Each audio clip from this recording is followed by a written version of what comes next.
Hi golfers, Nick here for Nick Taylor Golf. It's Friday, so welcome to another lesson on golf tips. This week on golf tips, I'm going to teach you golfers out there how to hit the power fade using the stack and tilt golf swing. There's certainly a lot of misconceptions out there using the stack and tilt golf swing. A lot of people believe that you can only hit a draw using the stack and tilt golf swing. Well, in today's video, I'm going to share with you a way that you can shape the driver differently. So first up, we're just going to explain some key things at setup that you need to do to build in a particular shot. Now, the first one we're going to look at is the standard shot for the stack and tilt golf swing. So if you take a look at the video here, you'll see as I set up to the golf ball, you can see that red arrow there on the screen. That's pretty much on my left shoulder. And this is the center point of the golf swing. This is the point where the club reaches its most outward point of the journey before it starts to move back inwards to the left. You've seen plenty of videos on this discussing the grid lines.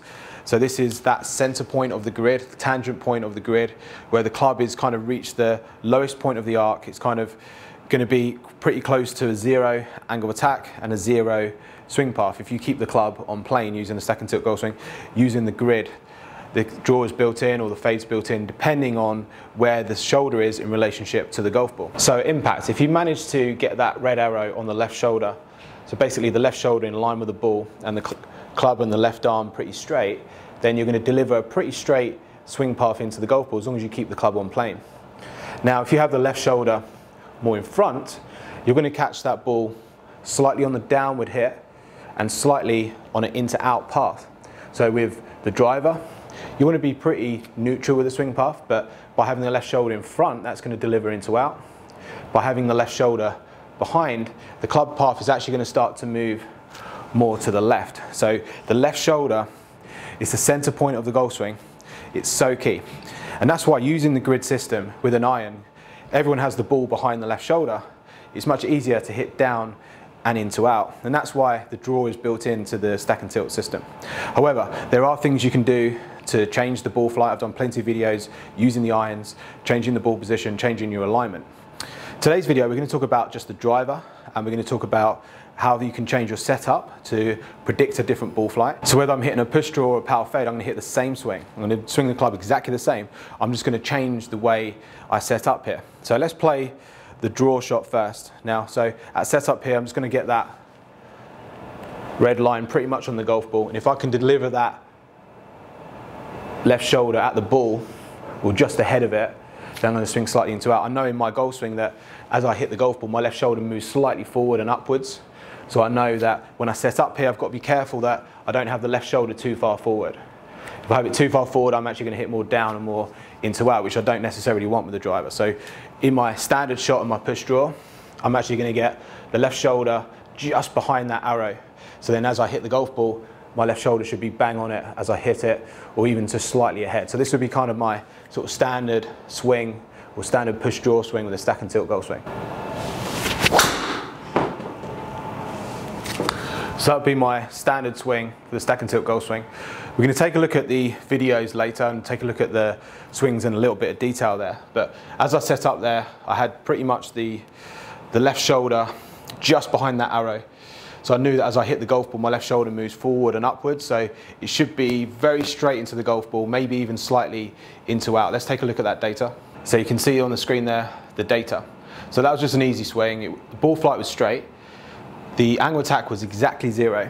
And my swing path was 0.7 degrees into out. I know when I'm swinging pretty straight into the golf ball and I have that left shoulder just a fraction in front of the golf ball impact, then I'm going to deliver that club slightly inside to out. It's very important how you move your body and making sure you push your hips forward and tilt the shoulders, but I know that I can control my swing path with this left shoulder, and that's how you control your driver swing using the stack and tilt golf swing. So that's my standard swing. I like to swing as straight as possible into the golf ball. I don't like to have a lot of shape. If I want to have a little shape, I will change the ball position or maybe change the way I aim, but I want to hit the ball as straight as possible. But sometimes you do need to hit a fade. So now we're going to talk about what you can do at setup to adjust the ball position in relationship to the left shoulder to help you guys out there fade the golf ball using the stack and tilt golf swing. So guys, power fade using the stack and tilt golf swing with the driver. You never thought I was going to say that. So as I set up to the golf ball here, you can see the red arrow there. I'm going to have that red arrow outside of my left shoulder here. because I know by the time I hit the golf ball, I'm pushing my hips forward, my shoulder raises as I tilt, and that shoulder's going to get pretty close to that red arrow, but it's going to be just behind it. If it's just behind it, my club's going to be moving more to the left, outside to in, and slightly upwards. So we saw on that previous shot, I was very level with the angle attack and very fraction into out when I had that left shoulder just in front as I delivered the club through impact. So as I set up here, I'm going to use this arrow to make sure I get the ball position right. This obviously needs practice, but it feels like to me that the ball is kind of on my the outside of my left foot here. Feels quite far forward, but I know this is going to help me fade the ball using the stack and tilt golf swing. Okay, so you can see on the screen there, just started to the left, just fading off now.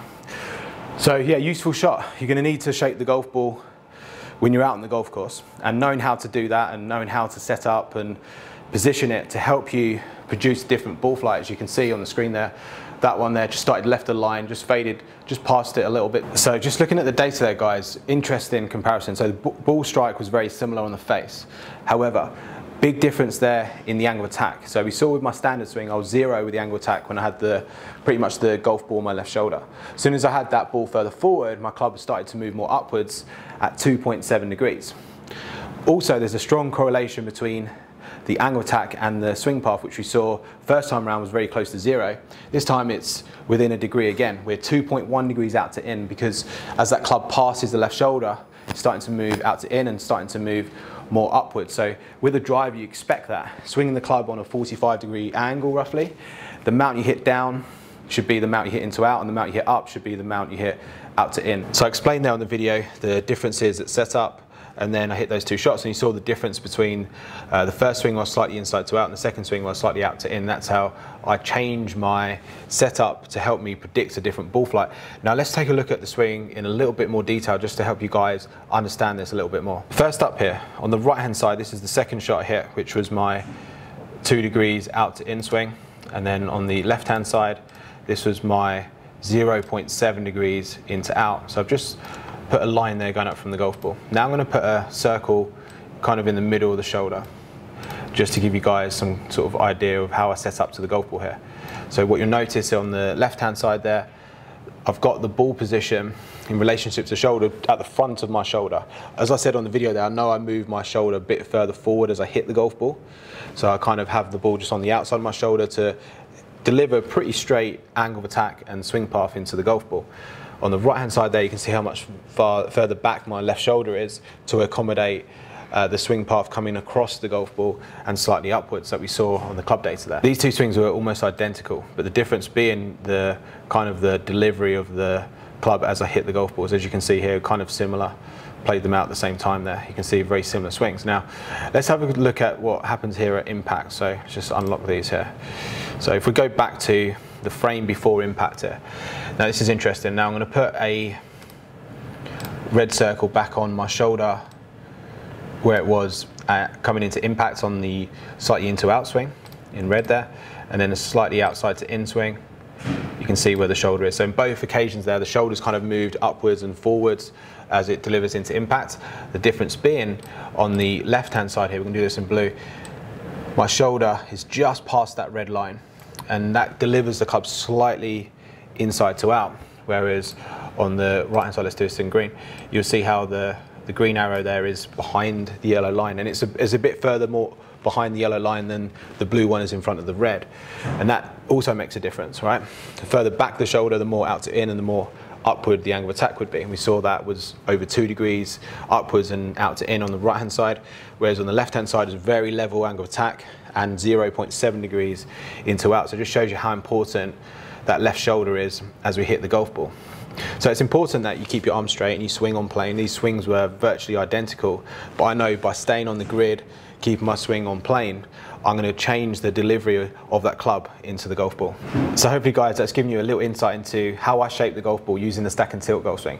There's a grid, there's a system, everything's built in. As long as you swing on plane, keep very centered in the golf swing, move your weight forward, tilt your shoulders, you're going to have a predictable ball flight and you can shape the golf ball how you want. So hopefully you enjoyed the video, guys. I'll be interested to hear your thoughts on how you shape the golf ball. I know there's various ways of kind of changing your alignment, things like that, but really today I just wanted to show you a way of standing pretty square, but just by changing the ball position in relationship to the shoulder, you can hit different golf shots. So thanks for watching, golfers. If you enjoyed the video, please give it a thumbs up, and I'll see you again next week for another video.